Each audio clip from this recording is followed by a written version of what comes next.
Random House Audio presents The Killer Angels by Michael Shaara. Read for you by Stephen Hoye. Introduction. This is Jeff Shaara.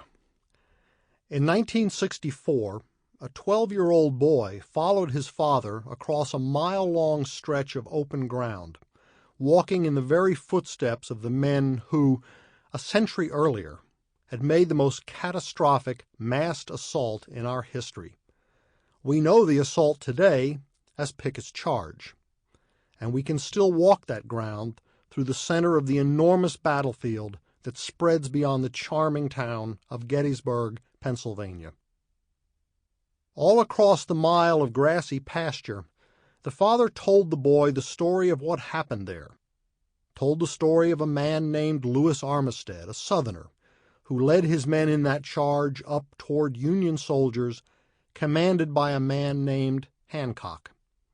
Armistead and Hancock had been best friends, but now a horrible war had divided them, and on that one day in 1863, fate had brought them together again, to face each other on separate sides of a bloody line. On that day, they would meet for the final time. It was the father's gift to be a marvelous storyteller, and as the wide-eyed boy listened to the story, the character of Armistead became real, alive. When they reached the Union side of the field, the father led the boy up and over the low stone wall, advancing as Armistead himself had done, staring into the barrels of Union cannon that stand there today. The father stopped to read a small concrete marker, curiously, the only one adorned by a small Confederate flag. It was the spot where Lewis Armistead had fallen. The father had not known of the marker, stared at it for a long moment with tears in his eyes. The story was real to him as well. It was the first time the boy had seen his father cry. The father was Michael Shaara, a published author who was known primarily as a short story writer. The son was me.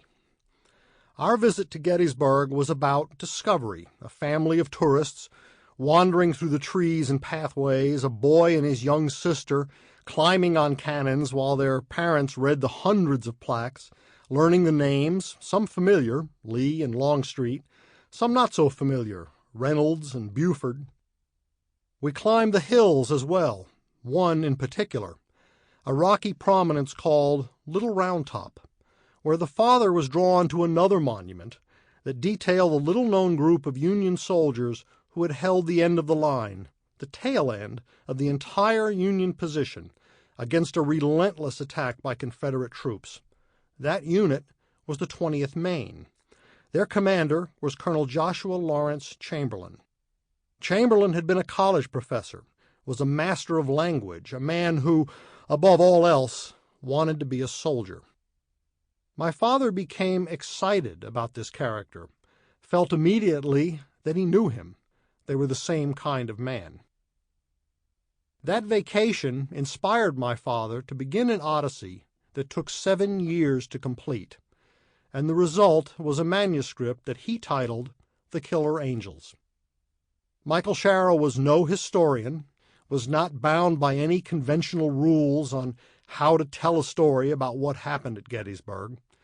What he wrote was something that had never been written before, a story of the battle as told from the points of view of the characters themselves, the men who made the decisions, who created their own history and ours on that extraordinary piece of ground.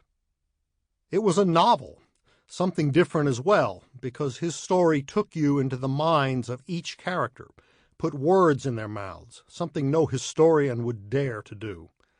It was a radical way to view history. And in New York, the publishing world had no idea what to make of it. The manuscript was turned down by the first 15 publishers who read it. Finally, in 1973, a small independent publisher, the David McKay Company, took a chance on The Killer Angels. Releasing it the next year in very limited quantities, the publisher made no effort to promote the book, and those critics who bothered to read it had decidedly lukewarm opinions about this new way of looking at history. To Michael Shaara's enormous disappointment, it was clear that his book was destined to disappear to the dusty shelves of obscure libraries. Then, a miracle happened. In April 1975, a telegram from Columbia University was delivered to our house. It was simple and direct. The Killer Angels had been awarded the Pulitzer Prize for fiction. It was the happiest day of my father's life. Every writer who receives a Pulitzer has the right to expect his career to take an upward course. At the very least, his book should be regarded as a success, either critically or commercially. It was not to be. In this country, in 1975, the Vietnam War was drawing to a close, and the last thing anyone wanted to read was a book about war. Despite the Pulitzer Prize, The Killer Angels drew very little attention, and it simply didn't sell. To my father, it was another crushing disappointment. In the late 1970s, a filmmaker named Ron Maxwell contacted my father about doing a film based on the book. The optimism began again, and my father worked alongside Maxwell for 10 years to try to bring The Killer Angels to the screen. But in Hollywood, as in New York years earlier, no one believed there was an audience for a book about the Civil War.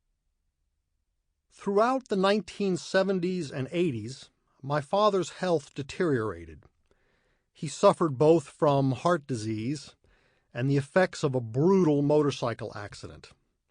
On May 5, 1988, he suffered his second heart attack. It was his last breath. To Ron Maxwell's enormous credit, the filmmaker kept pushing The Killer Angels in Hollywood and finally convinced billionaire Ted Turner to finance the project. The film was shot in 1992 and released as Gettysburg in October 1993. That same week, I received a phone call from the book's paperback publisher, Ballantine Books. The first word I heard was, "Congratulations." Because of the attention generated by the film, The Killer Angels had made the New York Times bestseller list for the first time. In a few weeks, it rose to number 1, 19 years after it was first published, and 5 years after my father's death. Throughout Michael Shaara's 40-year career as an author, he had one goal above all others. What meant more to him than anything else was to leave something behind, something for which he would be remembered. Incredibly, he died believing he had failed. It has been 30 years since The Killer Angels was first published. In that time, it has come to be regarded as the finest Civil War novel and possibly one of the finest historical novels ever written. The praise for this book continues to be heard from presidents to four-star generals, from Civil War buffs to historians to schoolchildren, and yes, to the millions of visitors to Gettysburg, families just like ours who climb that hill held by Joshua Chamberlain or take that familiar walk in the footsteps of Louis Armistead. My father would be proud. To the Reader. This is the story of the Battle of Gettysburg, told from the viewpoints of Robert E. Lee and James Longstreet and some of the other men who fought there. Stephen Crane once said that he wrote The Red Badge of Courage because reading the cold history was not enough. He wanted to know what it was like to be there, what the weather was like, what men's faces looked like. In order to live it, he had to write it. This book was written for much the same reason. You may find it a different story from the one you learned in school. There have been many versions of that battle and that war. I have therefore avoided Sample complete. Ready to continue?